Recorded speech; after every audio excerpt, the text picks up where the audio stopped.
The flashing lights bounced off my driveway. Red, blue, red, blue. All because I said 7 words. I'm not in your HOA. The officer looked confused. The HOA president looked proud. And me? I was just sipping my coffee, watching this circus unfold. They thought they had power over me. They thought they could scare me. They had no idea who they were dealing with. Not yet. Studio microphone, channel intro plus setup. Hey everyone, welcome back to HOA Stories, where every neighborhood has secrets, and every HOA has a villain. I'm Mark Reynolds, 47 years old, property manager by trade, and the kind of guy who believes in minding his own business. If you've ever hated HOAs, if you've ever gotten one of those, your grass is 2 inches too tall letters, then hit that subscribe button right now. And if you've ever wanted to tell an HOA to shove their rulebook, type BOOO HOA in the comments below. Because this one's about the day the HOA called the cops on me for living in a neighborhood I actually owned. I moved into Maple Creek subdivision about 6 months ago. Quiet little place, freshly painted fences, the smell of cut grass and fake perfection.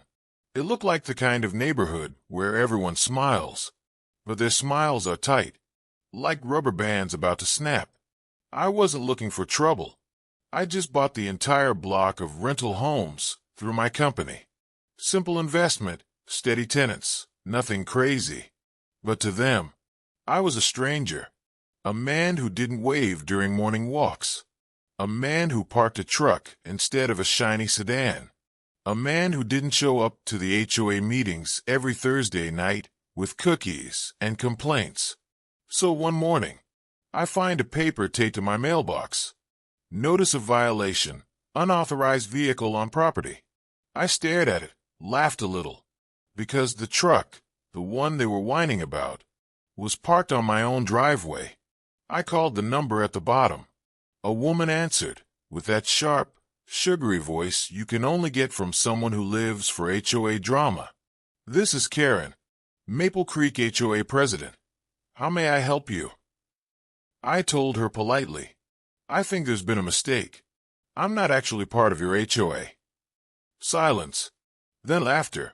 Oh, sir, everyone here is part of our HOA. That's how Maple Creek works. I explained again. Not me. My house was never annexed. I bought it independently. Check your plat map. She didn't like that. Her voice turned sharp. Well, sir, if you refuse to comply, we'll be forced to take further action. I smiled. Go ahead. Click. 2 days later, another notice. Then another. One said my lawn was too dry. Another said my Christmas lights were still visible in March. By the third notice, they were leaving them on my windshield. I started feeling like I was living in a sitcom, except every episode ended with a fine. But I didn't lose my cool. I knew how this game worked. HOAs thrive on control, on people giving in. So I waited. Until one Friday afternoon, I saw a black SUV parked across from my driveway. 2 people inside, cameras out, snapping pictures of my mailbox, my roof, even my dog. I walked up, tapped on their window. They rolled it down just enough to say, HOA inspection. You're violating multiple regulations. I said, not possible. I'm not even in your HOA. They smirked. One of them said, everyone says that until we file the fine. That's when I told them something that froze both of them mid-sentence. I own this street. Their smiles vanished. They didn't believe me. And honestly, I kind of loved that moment. But they left. And for the next few days, things went quiet. Too quiet. Until Sunday morning. I was pouring coffee when I heard sirens outside. My dog started barking. I stepped onto the porch and saw 2 police cars parked in front of my house. And guess who was standing beside them? Karen and her little clipboard army. The officer walked up. Sir, we got a complaint from the HOA. They said you're trespassing on private HOA property. I laughed so hard I almost spilled my coffee. Officer, I think you've been misinformed. But Karen jumped in, waving papers. He refuses to follow HOA guidelines. He doesn't pay dues. He's disturbing the community. The officer looked at me, confused. Sir, can you prove you're not part of this HOA? I smiled. Oh, I can do better than that. I walked back inside, grabbed a folder. Inside were the property deeds. All of them. When I came back out, Karen looked nervous for the first time. I handed the officer the documents. He started reading. Then his eyebrows went up. Ma'am, it says here he's the property owner of, wait, this entire block. Karen's mouth opened, but no words came out. I took a sip of my coffee. Guess that makes me your landlord, huh? The look on her face was priceless. But the story didn't end there. Because after that day, the HOA tried something even crazier. What would you do if the HOA called the cops on you and then found out you owned the whole neighborhood? Drop your answer in the comments, backhand index pointing down. After the cops left that day, the neighborhood went quiet again. Too quiet. You know that silence before a storm, when even the birds stopped making noise. That's what it felt like. Karen hadn't said a word. Her army of clipboard commandos disappeared. No letters. No fines. No friendly reminders. For about a week. I almost believed it was over. Almost. Then one morning I woke up to the sound of a leaf blower. At 6 a.m. Right outside my window. I stepped out of my slippers. And there she was. Karen. Wearing sunglasses like she was in the Secret Service. Holding a measuring tape. Good morning, Mark, she said with a fake smile. We're just making sure your grass height complies with community standards. I laughed. You mean the community you don't have authority over? She didn't flinch. Oh, don't worry, she said. We're consulting our attorney. That's when I realized. This wasn't over. This was just the opening round. By noon, 3 more HOA volunteers showed up. They started walking around my yard with clipboards, taking photos, muttering words like violation and noncompliance.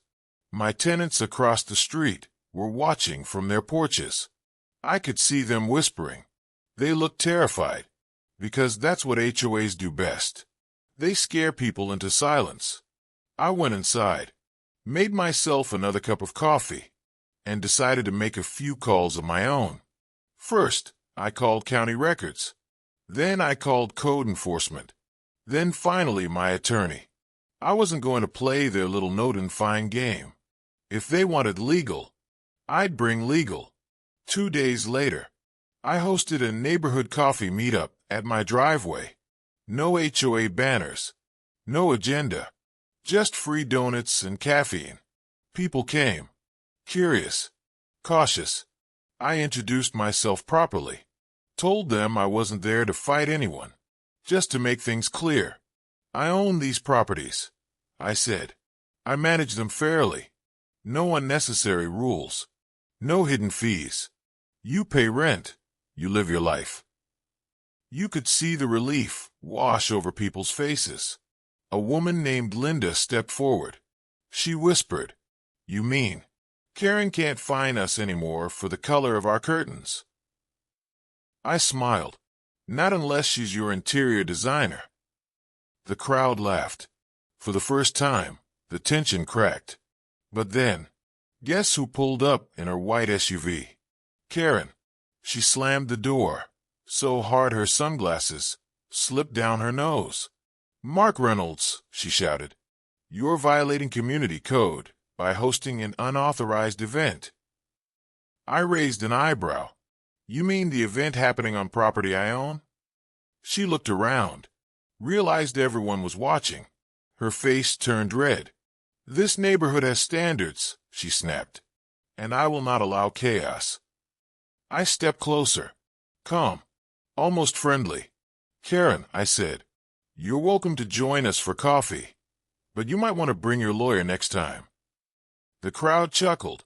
She stomped back to her car. But before driving off, she pointed at me and said, "This isn't over." Later that night, someone slid a letter under my door. It wasn't printed. It was handwritten, and it said only 4 words. "You'll regret this, landlord." No name, no address, just those words in neat, angry handwriting. I stared at it for a long time, then pinned it to my fridge, like a trophy, because honestly, it meant I was winning. But the next morning, I found something that told me the HOA wasn't done yet. My mailbox was gone, completely gone. Just a metal pole sticking out of the dirt, and taped to the pole was another note. Illegal mailbox design, removed by HOA enforcement. I actually laughed, out loud, in the middle of the street. Neighbors peeked through blinds. One guy whispered, "Dude, they actually took it?" "Oh, they took it," I said. "But now, I'm taking everything." That night I sat at my desk, printed out every legal record I had, every deed, every document. Then I wrote one big letter, notice of property ownership, to all HOA board members. I attached copies of their own bylaws, the ones that clearly said the HOA had no jurisdiction outside certain parcels. And just for fun, I added a late fee, $500, for unauthorized property interference. I delivered it personally, slipped it right into the HOA's office mailbox at their fancy clubhouse. The next morning, Karen called me. She didn't sound so confident anymore. "Mark, let's talk about this," she said. Her voice cracked halfway through the word talk. I told her, "Sure, but next time, maybe bring that lawyer you mentioned." Then I hung up. I didn't know it yet, but that phone call was the moment everything flipped, because what they did next wasn't just petty, it was criminal. If someone from your HOA stole your mailbox, how would you get even? Tell me in the comments. I need ideas for my next move. Smiling face with horns. I thought taking my mailbox was the lowest they could go, but that was just their warm-up. A few days later, my tenants started calling me one by one. "Hey Mark, we got letters taped to our doors." Same red letters on white paper, all stamped official HOA notice. Each one claimed they were in violation for parking on my driveway, for hanging laundry outside, for having a garden gnome that was not community approved. I could hear fear in their voices. Some of them were single moms, some retirees. They didn't want trouble. That's exactly what the HOA wanted. They weren't fighting me anymore. They were trying to scare my tenants out, bleed me dry from the inside. That night I drove through Maple Creek slowly. Streetlights glowed soft yellow.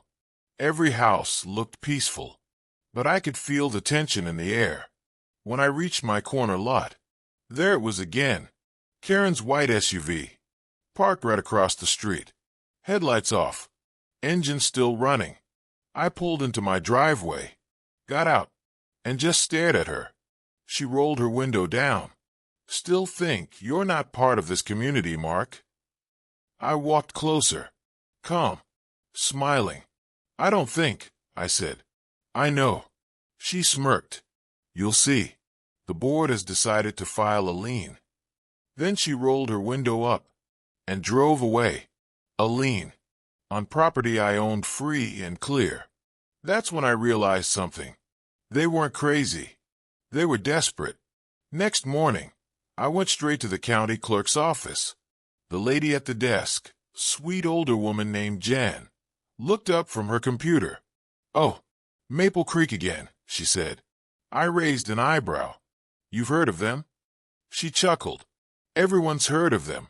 They file more complaints than taxes." I handed her the notice Karen had sent. She scanned it. Her smile vanished. "This isn't even a legal document," she said. "It's a printout from Microsoft Word."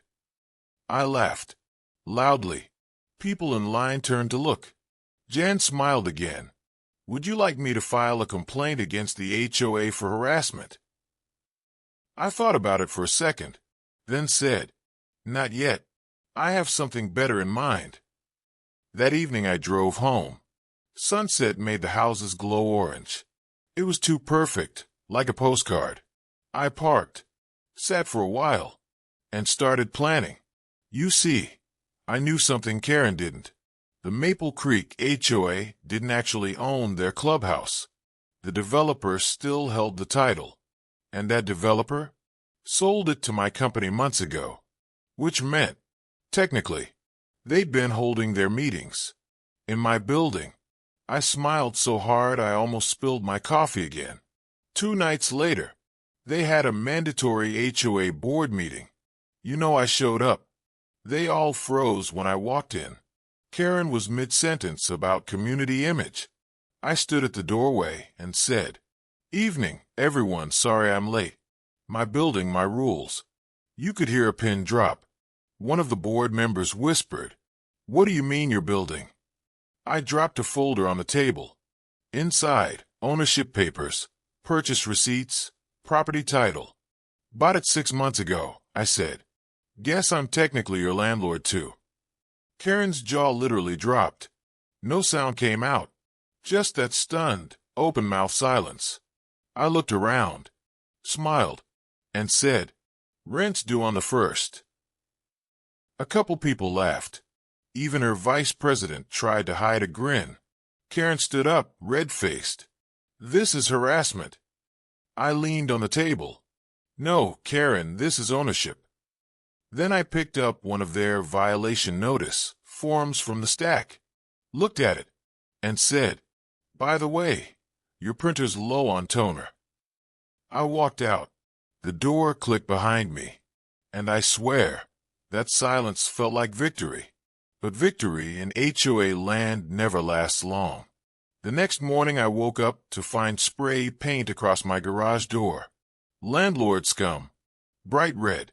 Sloppy letters. Still dripping. I stepped closer. Could smell the fresh paint.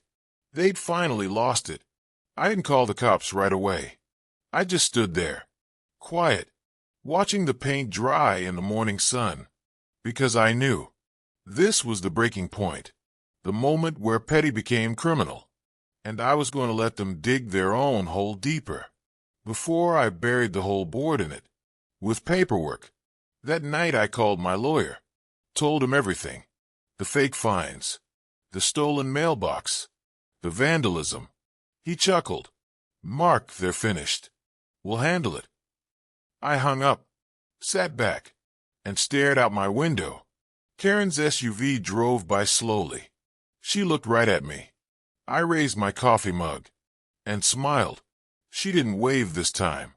"If your HOA spray-painted your garage out of revenge, would you go for payback or let the law handle it? Comment below. I'm curious how far you'd go." The morning after the graffiti, I felt different. Not angry. More focused, like a player who finally sees the whole board. I called my lawyer first thing, then my property manager, and then the local paper. I wanted witnesses, not drama. I wanted proof, not rumors. My lawyer said one line that made me smile. "Let them make a mistake. Then we strike where it hurts most." He meant the law and the court of public opinion. So we started slow and quiet. I filed a harassment complaint with the county. I filed a police report about the vandalism. I sent a certified letter to every HOA board member listing all their illegal actions and attaching copies of their own bylaws. The bylaws were the best part. They were full of tiny rules that sounded mean on paper. But they also showed limits, where the HOA had no power at all. We also filed a lien of our own, not to hurt people, but to put a legal weight on the HOA's little empire. Every fine they had sent, every harassment notice, we recorded them. We documented dates, names, photos, and witnesses. Then we did something else. We opened the clubhouse to a public talk about tenants' rights and property law. I paid for coffee and donuts again. Only this time, A local reporter came. She asked questions on camera. Simple questions that made the board fumble. How do you justify removing a mailbox without notice? Why did you file fines outside your jurisdiction? Do you have a legal right to enter private property? Karen's answers looked good on paper to her, but not on camera. Her voice got small, then defensive. She shifted blame, then blamed the developer, then herself. The story hit the local news that night. My phone blew up with messages. Some were threats. Most were praise. Neighbors started sending me photos of their own violation letters. Garden gnomes labeled unapproved. Wind chimes called unsightly. A grandmother fined for a porch swing. I posted them in a public folder online. A simple gallery of petty cruelty. People reacted fast. Local bloggers wrote about it. A neighborhood group started asking for a vote to dissolve the HOA board. By the time the county inspector showed up, the HOA board was sweating. He walked through their files like a teacher grading a messy test. Out-of-date minutes, unsigned forms, fines sent without notice, entries where the HOA pretended authority they did not have. He put yellow tags on a few property notices. He told them to stop certain enforcement actions until they fixed their records. That looked small on paper, but to the people who spammed their mailboxes with bogus fines, it felt like victory. Karen tried one last move. She called me into the clubhouse and threatened to sue for defamation. "Mark, if you post those letters, we will sue you," she said. Her voice tried to be brave, but her hands shook. I leaned forward and said, "Post them." I did, and I have copies of your own signatures on them. She went quiet. When she left the room, she dropped her clipboard. A volunteer helped her pick it up. The volunteer whispered something I could not hear, but Karen's face said it all. The next week a formal vote happened. The vote was ugly. The vote was loud. People pointed fingers, some apologized. Others defended the board out of fear. In the end, the board was voted out. Karen tried to hold on, but the developer stepped in and demanded reforms. The clubhouse was put under a temporary county hold. Their little enforcement office was padlocked by an inspector. All their fines were frozen until proper law procedures were followed. I sat at my kitchen table that night and watched the live stream of the vote. My coffee sat cold beside me. Neighbors chanted a small thing I never expected to hear in suburbia. "Fair rules, fair life," they said. It felt ridiculous and beautiful at the same time. But my work was not done. I still had to repair trust with my tenants. I still had to fix the graffiti and the mailbox and the fear. So I organized a community cleanup day. We painted the garage together. We rebuilt the mailbox with kids handing the nails to their parents. We planted flowers where the HOA signs used to stand. People laughed while they worked. A few cried quietly into their sleeves. One old man hugged me and said, "You reminded us we are not alone." I thought about Karen that night, not with hate, but with a kind of pity. She was a small woman fighting a system that gave her false power. Maybe she once felt proud. Maybe she felt important when she handed out fines. But the system was rotten, and it fed on fear. Now they were exposed. Now they had to rebuild with rules that made sense, and a board that answered to the people, not to ego. I poured another coffee and looked out at my street. It felt calmer than it had in months. Kids played near the mailbox. Neighbors waved at each other without checking a rule book first. Justice had come slowly and messily, but it arrived with paperwork, with witnesses, with community. And that is the way real change happens here. Not with fireworks, not with threats, but with small lawful moves that add up. If you could change one HOA rule in your neighborhood to make life fair, what would it be? For a few weeks, things felt quiet. Too quiet. The HOA board was gone. The clubhouse locked. The neighbors happy again. But silence in suburbia never means peace. It means someone is planning something. I noticed it first in the mail. A plain envelope. No return address. Just my name, typed in bold letters. Inside, photocopy of a property deed. Not mine, but signed by Karen Whitmore. The date? 2 years before she ever joined the HOA. It said she owned a small slice of land, right under the clubhouse. I blinked. Then read again. The HOA didn't own the clubhouse land. She did. My stomach twisted. That meant every fine she'd issued from there, every meeting, every letter, had come from property she privately owned. That wasn't just petty. That was illegal. I drove to the county records office. The clerk, an older man with half-moon glasses, pulled up the database. He looked at the screen, frowned, then turned to me. "Sir, this file's been redacted." "Redacted?" I asked. He nodded slowly. Someone tried to delete ownership history, but whoever did it wasn't very good at hiding it. He printed me a copy of the old records. Karen's name, the same signature, and below it another. Martin Whitmore. Her husband.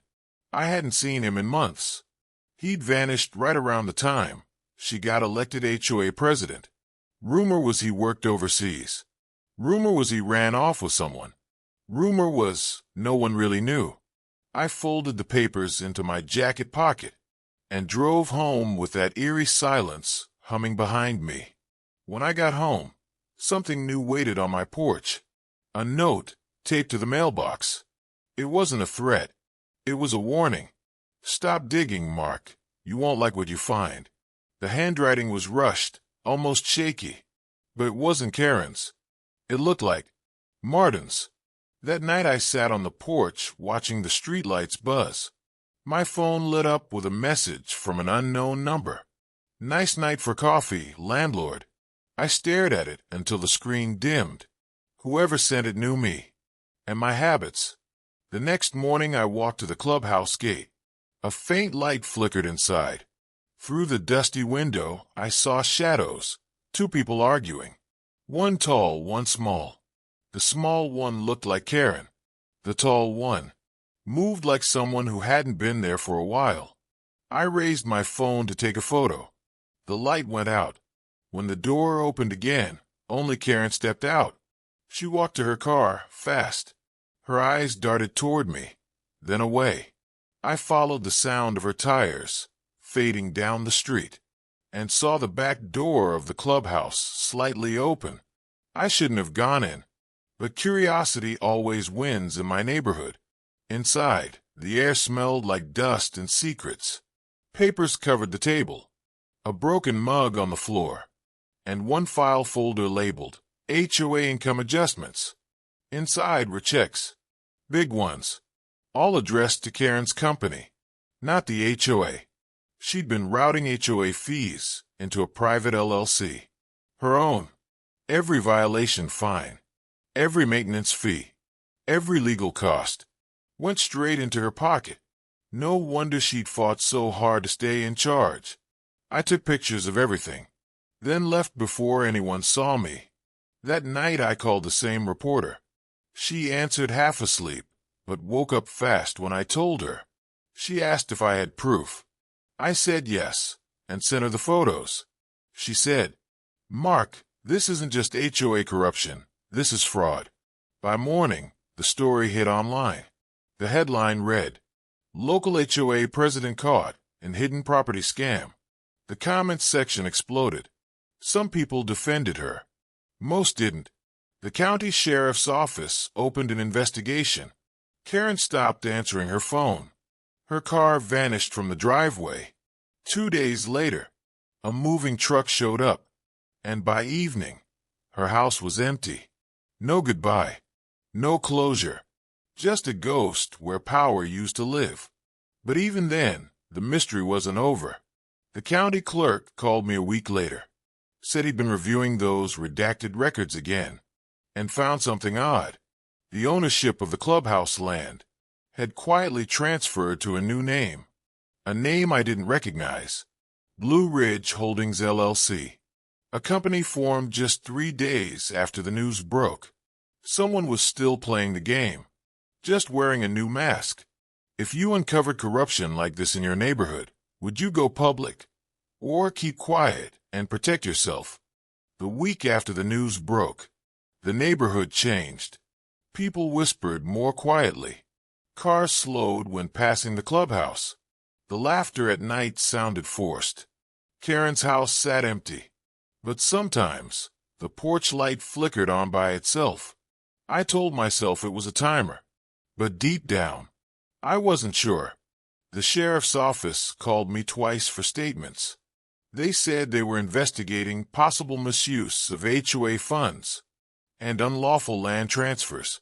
They sounded calm, professional, but between the lines, I could hear something else. They didn't know who really owned what anymore. That's the thing about suburbia. Everything looks clean on the surface, but underneath, every smile hides paperwork. One morning I saw a black SUV parked by the clubhouse. Two men in suits stepped out. They weren't from the sheriff's department. Their badges said Federal Property Division. They spent 3 hours inside. When they came out, they taped a new notice on the door. Property under federal review. I didn't know whether to laugh or move. By noon, the neighborhood group chat exploded. People asking if they were in trouble, if their dues would be refunded, if they could sell their homes. I typed one message: stay calm. Let the process work. But I wasn't calm. Later that evening, I walked over again. The clubhouse looked different in the sunset, like a ghost wearing fresh makeup. A man stood near the gate. Tall, dark coat, hands in pockets. He looked familiar. When he turned his head, my heart dropped. It was Martin Whitmore, Karen's husband. Older now, thinner. But those eyes were the same, calculating, restless. He saw me and smiled like we were old friends. Well, Mark, you really stirred up the nest, didn't you? His tone was soft, too soft. What are you doing here, Martin? I asked. He leaned on the fence. I'm just checking on what's left of my investment. You're what? He laughed quietly. You think Karen ran this show alone? She didn't even know half of it. Blue Ridge Holdings? That was me, pal. I just used her name until she complicated things. My pulse spiked. So you're the one who bought the clubhouse land? He nodded, grinning.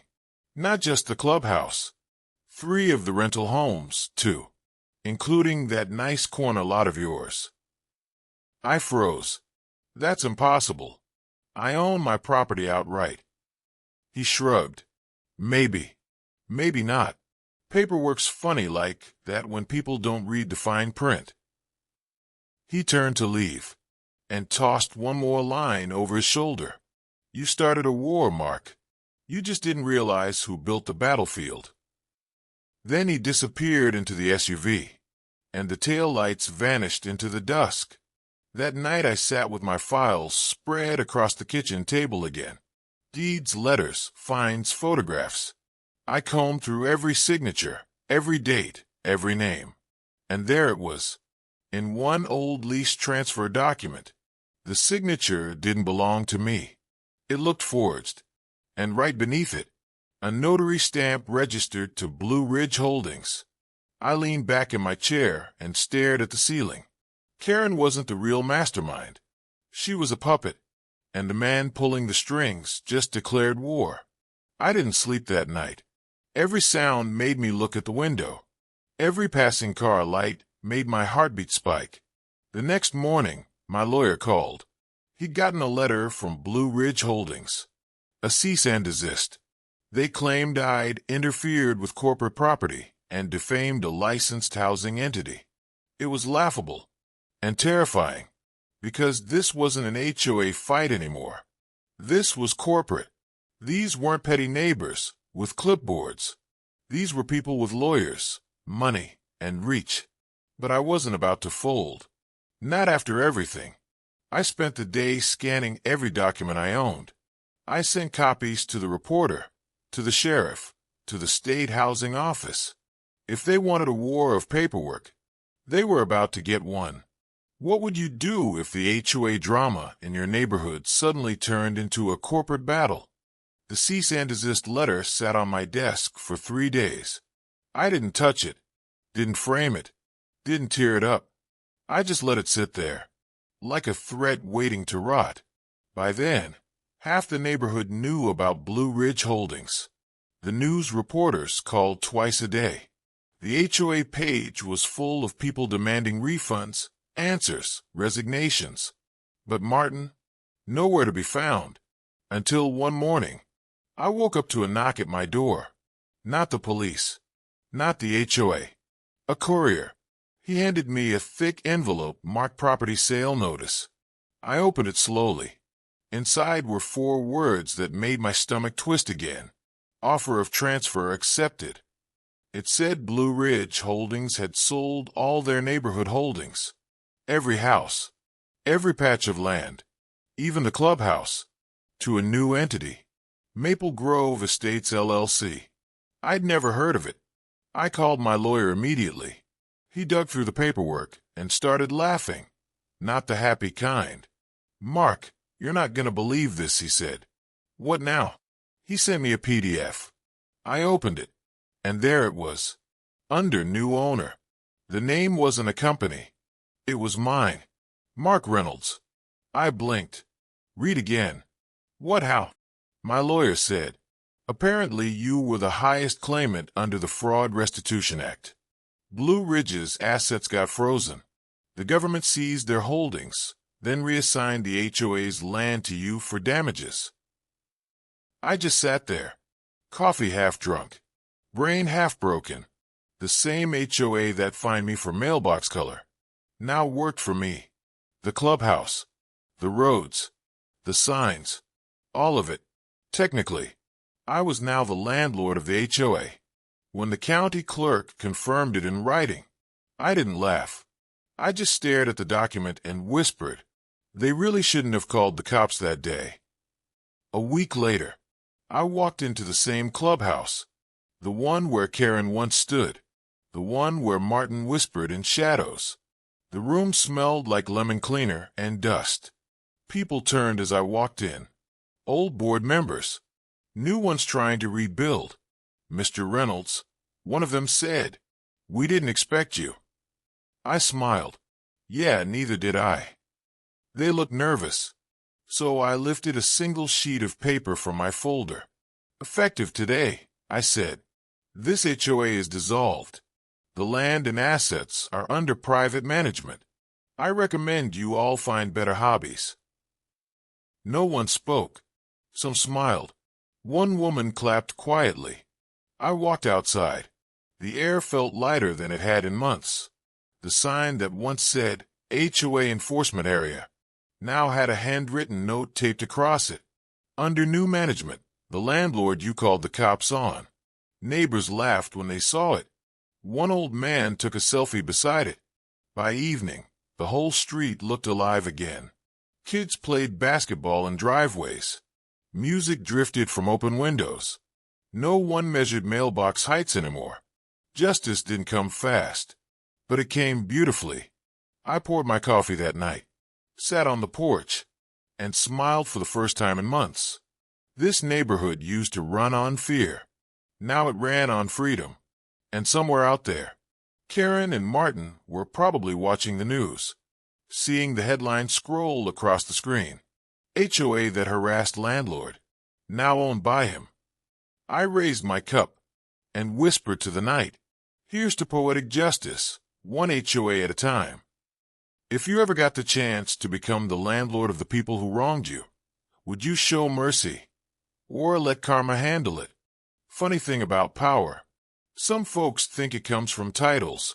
President of the HOA, head of compliance, chair of beautification. But out here, power's got a funny way of flipping sides when you least expect it. I didn't buy this neighborhood to start a war. I just wanted a quiet cup of coffee on a porch that didn't flood every other week. But somewhere between the warning letters and the police calls, I learned one golden rule. If they build a kingdom on paperwork, all you need is a signature to take it back. Sound, faint chuckle, mud clink on railing. Now the grass still grows, the sprinklers still squeak, and Karen still peeks through her blinds every morning. Only difference, she waves now.